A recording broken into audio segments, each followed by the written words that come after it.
cuan, we be getting money, cuan. Menurut Mas Bro ya, menurut dari Fajar Daily, dan kali ini kita bahas IPO baru. Dan di sini IPO-nya banyak banget ya, nggak ngotak ini sih bursa efek nih. Gila, IPO-nya kayak berjipu nih, nambah lagi gitu ya. Ini kayaknya mau ngejar ARB simetris teman-teman ya. Jadi biar IPO-nya itu dihabisin pas ARB-nya masih 15%. Seperti itu, kayaknya sih kayak gitu ya. Karena di September nanti ARB udah simetris. Nah, kita langsung bahas aja teman-teman, yaitu Volt ya. PT Multi Garam Utama atau Volt. Di sini sektornya industrial. Ini enggak ada hubungannya sama garam ya. Mungkin teman-teman bilang, wah ini jualan garam. Enggak, teman-teman, namanya doang garam ya. Terus pada publikasi tanggal 20 sampai tanggal 24 Juli ya, harganya 100 sampai 105. Ini adalah perusahaan holding. Jadi perusahaan holding itu adalah perusahaan yang kerjanya tuh investasi di perusahaan-perusahaan yang lainnya. Kayak kita gitu, investor, tapi dia bentuknya PT seperti itu guys ya. Kalau kita kan industri individu ya, kita individu, kalau dia PT sama aja, dia beli saham. Oke, kita akan langsung lihat aja ke prospektusnya, yaitu dari underwriter teman-teman ya. Underwriternya adalah HD dan IF. Oke Mas Bro, sebelum kita lanjut ke videonya, saya kasih pengumuman bahwa grup STS buka lagi grup STS diskusi dan rekomendasi bulan Agustus 2023, yaitu aktif dari tanggal 1 sampai tanggal 30 Agustus tentunya. Nah, apa itu grup STS rekom dan diskusi Agustus 2023? Nah, kita akan lihat grup rekom yang masih jalan sekarang, yaitu STS Juli 2023. Nah, kita nanti ada menu swing, menu ODT di saham semi blue chip atau blue chip, di gorengan juga ada. Terus ada menu scalping kalau misalnya ada saham yang menarik kita beli di hari tersebut. Nah, seperti ini Mas Bro ya bentuknya. Jadi misalnya nih kita ada swing era ya, swing Excel, swing pegas dan lain-lain. Ada TP1, TP singkat gitu ya. Nanti kalau udah TP atau BI2 kita akan semua share info di grup ini. Sini juga ada menu seperti ini ya, menu gorengan misalnya Busiko, PAMG, BBHI. Nah, ini udah ada area TP-nya dan area CL-nya teman-teman untuk menu saham gorengannya. Nah, bagi teman-teman mau gabung STS diskusi rekomendasi Agustus, teman-teman bisa kontak saya aja, semua ada di deskripsi. Oke, yang pertama yaitu HD dulu ya, yaitu yang terakhir HD itu Do ya, tapi ini gabungan guys ya. Ini gabungan nama apa ya? Saya lupa guys. Oh, ini ada HD-nya di sini ya. Sempat keluar lah di hari pertama dan kedua. Cuan. Terus HD itu ada ASA. Nah, di sini ASA cuan luber, berjilid-jilid di GSAD 1, 2, 3, 4, 5 berapa kali arah tuh, pokoknya luber lah punya ASA waktu itu. Dan kita rame juga gitu ya. Terus Dewi, ini HD Dewi. Nah, Dewi juga sempat arah 2 kali. Nah, berarti HD ini is oke guys ya, cuan semua IPO-nya kan gitu kan di hari pertama. Nah, yang terakhir adalah IF yang terakhir adalah VKTR ya, tapi di gabungan beberapa sekuritas, dan ini sempat keluar kok di hari pertama cuan. Nah, ini dibawa ke harga IPO, terus dia naik lagi sampai sekarang teman-teman. Terus NSS, ini juga IPO-nya si IF tapi dia sendiri. Nah, NSS kita lihat, wow, naik tinggi. Cuman di hari pertama yang pasti dikasih cuan juga. Terus Awan. Nah, Awan ini yang ikut luber ya. Nah guys, 1, 2, 3, 4, 5 kali arah. Nah, artinya kedua kombinasi dari kedua underwriter ini the best lah pokoknya. Dua-duanya ngasih cuan ke retail di hari pertama dan kedua seperti itu. Nah, kita langsung lihat juga prospektusnya apakah menarik selain dengan underwriternya yang oke. Nah, nomor 18 dulu teman-teman ya. Kita lihat di sini, yaitu penawaran umur dana sahamnya. Sepanjang-panjangnya adalah 570 juta lembar ya, dengan nilai nominal 20. Dan saham ditawaran adalah sekitaran hampir 15% teman-teman. Ya, di sini harganya 100 sampai 105, dan di sini ada warannya teman-teman. Jadi setiap 2 saham dikasih 1 bonus waran. Mantap ya guys ya. Waran 2:1, dan ini adalah struktur permodalannya guys. Nah, ini PT Garam Ventura, PT Sumber Garam Pratama. Kenapa ada namanya garam-garam? Ini guys pengendalinya guys. Oke, ini warannya masuk bisa baca sendiri. Terus nomor 20. Nah, ini guys, yaitu rencana penggunaan dana. Nah, rencana penggunaan dana sekitaran 22% untuk penyerahan modal kepada Volk Media Nusantara atau AFPN, yaitu anak usahanya teman-teman. Nah, namanya perusahaan holding kan dia itu mengakuisisi atau membeli perusahaan yang lain seperti itu guys. Jadi dia mengelola perusahaan-perusahaan seperti itu. Jadi ya seperti ini ya. Rencana penggunaannya dia untuk menambah modal ke anak ini, ke anak itu, ke anak itulah seperti itu guys ya. Ini ya sekitar 19% untuk pembahasan jasa kontraktor dengan rincian sebagai berikut. Nah, ini untuk membayarkan jasa kontraktor. Terus 17% digunakan untuk pembelian saham. Nah, ini buat beli saham perusahaan lagi atau istilahnya berinvestasi lagi seperti itu guys. Jadi hasil dari IPO sebagainya buat investasi lagi. Nah, sekitar 12% sekian akan dipinjam ke TP Transhop Global atau DGI, ya ini anak usahanya. Juga ini buat modal juga, ya modal anak usahanya dengan jaminan saham. Nah, kalau misalnya nanti satu tempo nggak bisa bayar, nanti sahamnya akan diambil oleh Volk ini. Seperti itu guys ya. Namanya berinvestasi kan nggak semua kan kayak Saratoga segala macam kan, ini kalau investasi nggak semua dibeli, paling ya cuma 30%, 20% seperti itu. Jadi kalau dia minjemin uang ke perusahaan yang dia investasi, kalau jaminannya saham, kalau nggak bisa bayar ya diambil sahamnya seperti itu guys. Nah, terus sekitar 9% juga dipinjamkan ke AIM. Nah, ini juga investasinya dia juga dengan jaminan saham. Dan seterusnya teman-teman. Nah, jadi rencana penggunaannya itu untuk membeli saham dan untuk sebenarnya minjemin ke perusahaan yang dia investasikan dengan jaminan saham. Seperti itu guys ya. Emang ini perusahaan investasi beneran. Oke ya, nomor 21. Nah, ini adalah total asetnya teman-teman ya. Kita lihat di sini untuk total hutang. Nah, hutangnya guys, liabilitasnya ini cenderung turun ya. Dari tahun 2021 sempat naik ya, cuman balik lagi turun ke tahun 2022. Dan sekarang itu sisa 4,4 miliar rupiah. Dan kalau kita lihat ekuitasnya, ini ya cenderung naik ya. Jadi istilahnya ini DER-nya kecil ya, DER-nya aman.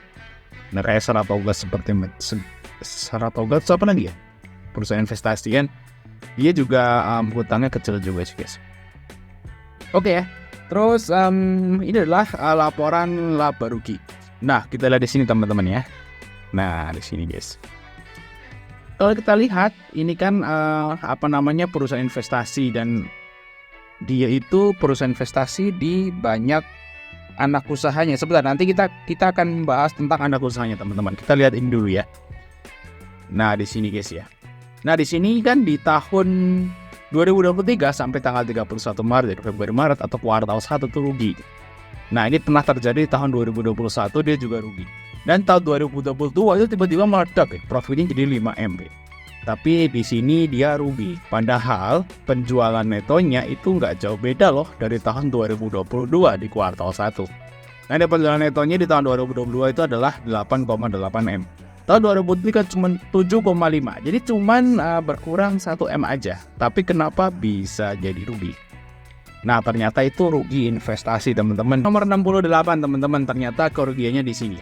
Jadi kerugian bersih investasi yang sudah direalisasi. Segini. Jadi artinya perusahaan ini cut loss. Jadi bagi teman-teman yang trading terus cut loss, jangan berkecil hati. Perusahaan aja cut loss loh. Nah, apalagi kita yang individu kan gitu kan. Jadi ya teman-teman yang barusan cut loss gitu misalnya, tos dulu gitu ya. Perusahaannya cut loss. Kita cut loss ya harusnya jangan terlalu sedih gitu kan guys. Cut loss guys.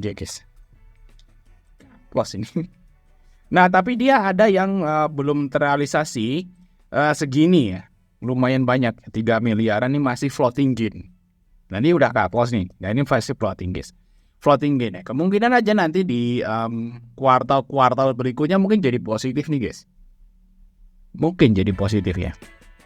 Ini mungkin jadi positif nanti di kuartal berikutnya. Namanya perusahaan investasi kan seperti itu teman-teman. Nice, kayak Saratoga itu kan sekarang negatif loh. Tiba-tiba jadi plus banyak gitu kan gitu. Nice, terus lanjut. Ya, balik lagi ke nomor 25 guys. Nah, kebijakan dividen. Ini nggak bagi dividen kayaknya. Nah, dengan mempertimbangkan putusan para pemegang saham perusahaan, selisih persen bertahan untuk membayar dividen kepada pemegang saham bersalah dengan nilai sebanyak-banyaknya 3%. 3% guys nyelilit, mending nggak usah nih. Nyampang dividennya berapa? Ya, gitu guys. Namanya produk investasi itu kan maunya dia digulung terus ya. Dapat untung akan diinvestasikan, dapat untung akan diinvestasikan. Jadi nggak dibagi dividen. Ya kayak Berkshire Hathaway ya, punyanya Warren Buffett kan. Punya Warren Buffett kan nggak bagi dividen guys, padahal profitnya gede. Nah dia digulung-gulung terus. Jadi biar pemegang saham itu dapat capital gain seperti itu. Next, ini mungkin dia niatnya kayak gitu juga. Oke, terus nomor 37 teman-teman ya.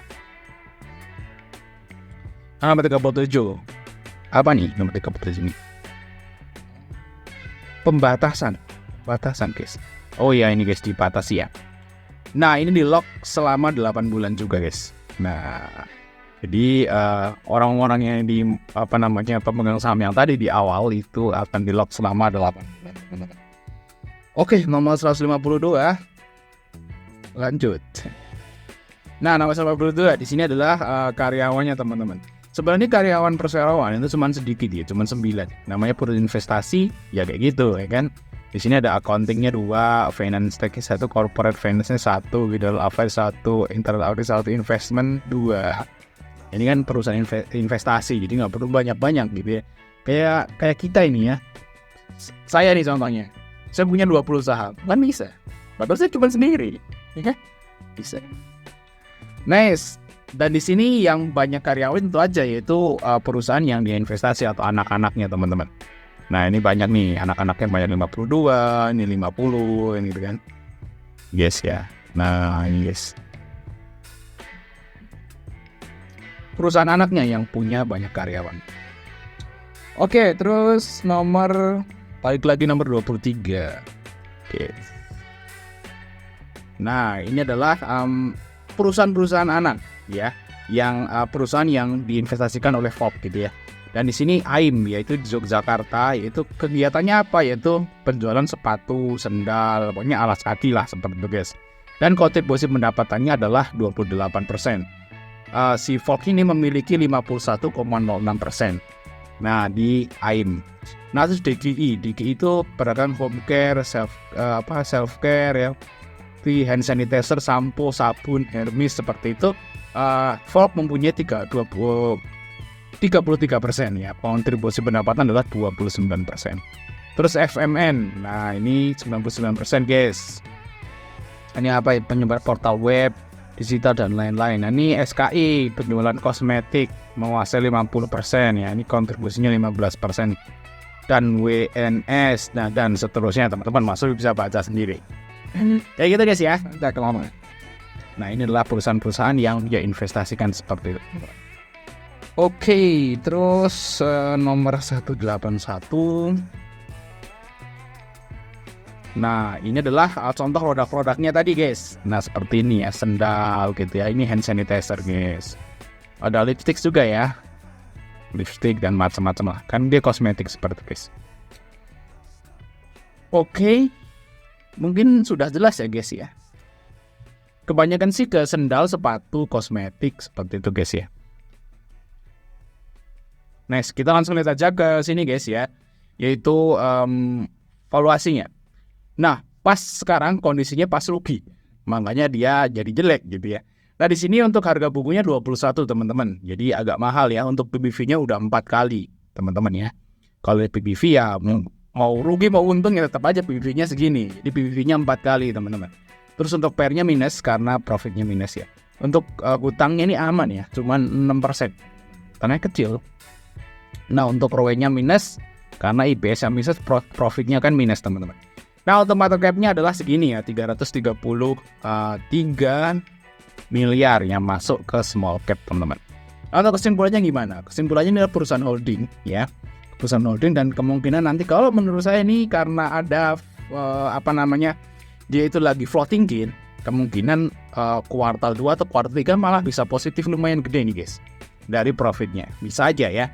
Nah tapi kalau untuk saat ini memang kondisinya kan minus seperti itu karena profit kuartal 1-nya kan minus. Kalau kita setahun kan minusnya tambah gede gitu kan, karena ditambahin dikali 4 seperti, jadi istilahnya nggak saya setahun kan.